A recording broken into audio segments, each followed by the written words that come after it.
ॐ नारायणं नमस्कृत्य नरं चैव नरोत्तमं देवीं सरस्वतीं नत्वा व्यासो जयमुदीरयेत्। श्रीमन्नारायणे नारायणे नारायण भजमन नारायणे नारायणे नारायण लक्ष्मी नारायणे नारायणे नारायण श्रीमन नारायणे नारायणे नारायण राघव नारायणे नारायणे नारायण माधव नारायणे नारायणे नारायण प्रेम से वृंदावन बिहारी लाल की जय। अथ श्री पौष मासः कृष्णपक्षः एकादशी व्रतकथायां प्रारभ्यते। युधिष्ठिरुवाच पौषस्य कृष्णपक्षे तु केयमेकादशी भवेत् किङ्नाङ्को विधिस्तस्याः को देवस्तत्र पूज्यते। युधिष्ठिर जी बोले कि पौष कृष्ण पक्ष में कौन सी एकादशी होती है, उसका क्या महात्म्य है, क्या विधि है और किस देवता का पूजन किया जाता है। हे स्वामिन, हे जनार्दन, हे कृष्ण, ये मुझसे विस्तार से कहिए। श्री कृष्ण भगवान बोले, हे राजेंद्र, आपके स्नेह के कारण मैं कहता हूँ। हे राजन, एकादशी के व्रत से मैं जितना प्रसन्न होता हूँ उतना अधिक दक्षिणा वाले यज्ञ से प्रसन्न नहीं होता, इसलिए यत्नपूर्वक एकादशी का व्रत करना चाहिए। पौष कृष्ण पक्ष में जो द्वादशी युक्त एकादशी होती है उसका महात्म एकाग्रचित्त से सुनिए। जितनी एकादशी होती है यद्यपि उनमें भेद ना करना चाहिए तो भी इस एकादशी की और भी कथा सुनिए। अब मैं लोगों के हित के लिए पौष की एकादशी की विधि तुमसे कहता हूँ। पौष कृष्ण पक्ष की एकादशी का नाम सफला है। इसके नारायण अधिदेव हैं। इसमें विधि पूर्वक पूजन करना चाहिए। हे राजन, पूर्वोक्त विधि से ही मनुष्यों को एकादशी का व्रत करना चाहिए। नागों में जैसे शेषनाग श्रेष्ठ है, पक्षियों में गरुड़, यज्ञों में अश्वमेध, नदियों में गंगा, देवताओं में जैसे विष्णु, मनुष्यों में ब्राह्मण, उसी प्रकार व्रतों में एकादशी व्रत सबसे श्रेष्ठ है।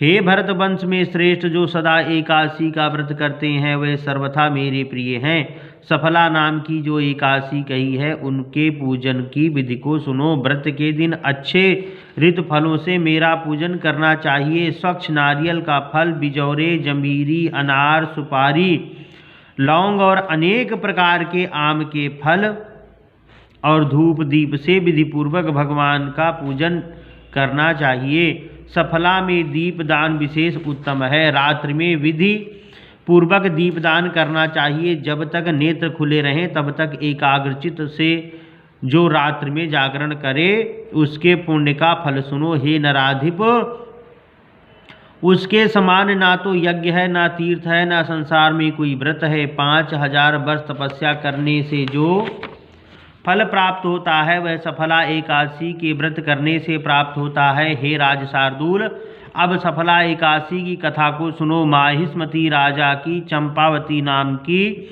प्रसिद्ध पुरी थी। माहिष्मत राजा के 4 पुत्र, उनमें जो बड़ा लड़का था वह बड़ा पापी था, पर स्त्रीगामी, जुआ खेलने वाला, सदा वेश्याओं से रति करने वाला था।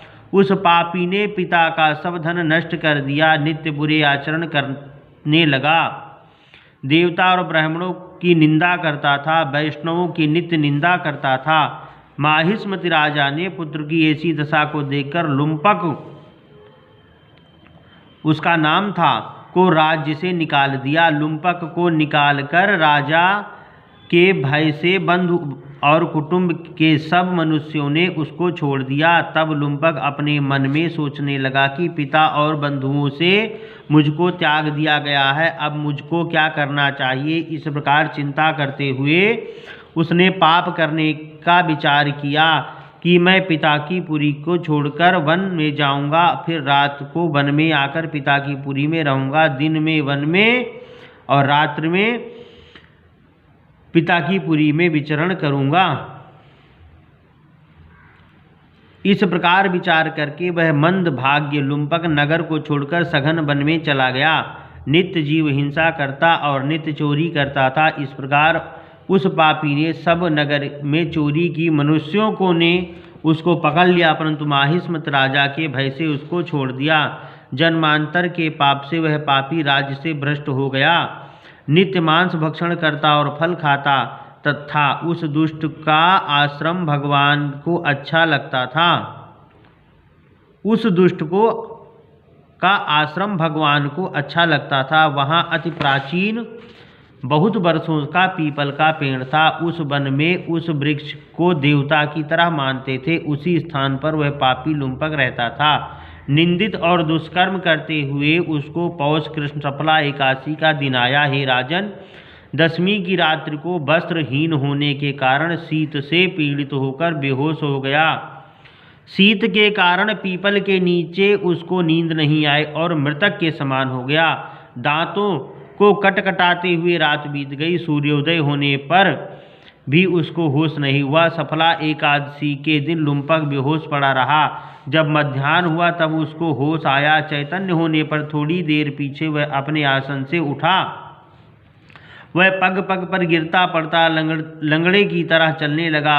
वह भूख प्यास से पीड़ित होकर वन में गया। उस दुष्ट लुम्पक को जीव हिंसा की शक्ति नहीं रही। जो फल भूमि पर पड़े थे उनको वह उठा लाया। जब तक वह आया सूर्य अस्त हो गया। हे तात, अब क्या होगा, ऐसा कहकर दुखी होकर विलाप करने लगा। वे सब फल पेड़ के नीचे रख दिए। वह लुम्पक बोला, इन फलों से भगवान हरि प्रसन्न हो। वह वहीं बैठ गया। रात में उसको नींद नहीं आई, उससे उसको जागरण हो गया। मधुसूदन भगवान ने उन फलों का पूजन और सफला एकादशी का व्रत स्वीकार कर लिया। इस प्रकार लुम्पक ने अकस्मात व्रत कर लिया। इस व्रत के प्रभाव से उसको निष्कंटक राज्य को प्राप्ति हुई। हे राजन, पुण्य का अंकुर उदय होने से लुम्पक को जैसे प्राप्त हुआ, सूर्य उदय होने पर एक दिव्य घोड़ा आया। दिव्य वस्तुओं से युक्त वह घोड़ा लुम्पक के पास खड़ा हो गया। उसी समय आकाशवाणी हुई, हे राजा के पुत्र, वासुदेव की कृपा से और सफला एकादशी के प्रभाव से आपने निष्कंटक राज्य को ग्रहण किया है। पिता के पास जाकर निष्कंटक राज्य का उपभोग करो। बहुत अच्छा कहकर उसने स्वीकार कर लिया और वह शिष्य दिव्य रूप हो गया। कृष्ण भगवान में परम भक्ति हो गई। सुंदर आभूषणों को धारण करके पिता को नमस्कार कर घर में रहने लगा। उस वैष्णव पुत्र को पिता ने निष्कंटक राज्य दे दिया।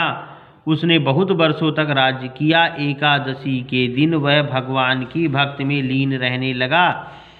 भगवान की कृपा से सुंदर स्त्रियां आईं और सुंदर पुत्र हुए। फिर वृद्धावस्था प्राप्त होने पर पुत्र को राजगद्दी देकर मन को स्थिर करके विष्णु की भक्ति में तत्पर होकर वन को चला गया। अपनी आत्मा को बस में कर के कृष्ण के समीप बैकुंठ लोक में चला गया, जहाँ जाने से चिंता नहीं रहती है। इसी प्रकार जो सफला एकादशी का व्रत करते हैं वे इस लोक में यश लेकर निस्संदेह मोक्ष को प्राप्त करेंगे। हे विषामपते, सफला के महात्म को सुनने से मनुष्य राजसूय का फल प्राप्त कर स्वर्गलोक में निवास करता है।